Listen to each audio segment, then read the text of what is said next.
চলো আমি রেডি।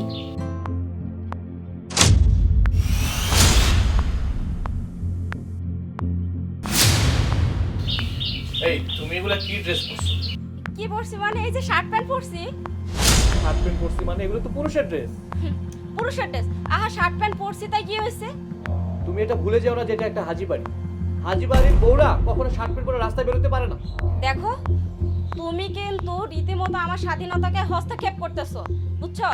আমি তোমার স্বাধীনতা হস্তক্ষেপ করছি? হ্যাঁ অবশ্যই তাই করছো। দেখো সব তোমার ভুল ধারণা। আচ্ছা আমি যে একটা অনুষ্ঠানে যাচ্ছি, এই অনুষ্ঠানে যদি তুমি এই শার্ট প্যান্ট পরে আমার সাথে যাও, সেই অনুষ্ঠানের লোকজন যদি তোমার দিকে তাকিয়ে থাকে, তোমার এই শরীরটাকে দেখে আমার কাছে কেমন লাগবে বলো তো?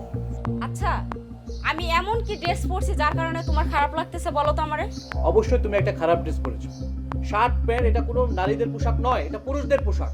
তুমি যে পোশাকটা পরেছো, এই পোশাকটা পরে যদি তুমি আমার সাথে একটা অনুষ্ঠানে যাও, সেই অনুষ্ঠানের লোকজন যদি তোমার দিকে শকুনের মতো তাকিয়ে থাকে, তোমার কাছে কেমন লাগবে বলো তো? নিশ্চয়ই ভালো লাগবে না তোমার। ও এখন তুমি বলতে চাচ্ছ যে তোমার কারণে আমি আমার সাজগোজ পোশাক আশাক আমার শখ আহ্লাদ সবকিছু বন্ধ করে দিই? না, আমি তো সেটা বলিনি। আমি তো তোমার স্বাধীনতার উপর হস্তক্ষেপ করিনি। তুমি সাজতে পারো, কোনো সমস্যা নেই, সেটা আমার জন্য। বাসায় নিরিবিলি নির্জনে যেখানে শুধু আমি থাকবো।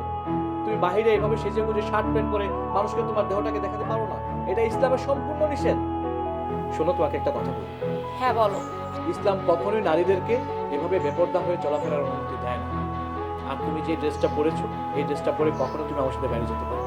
প্লিজ তুমি যাও, ড্রেসটা চেঞ্জ করে আসো।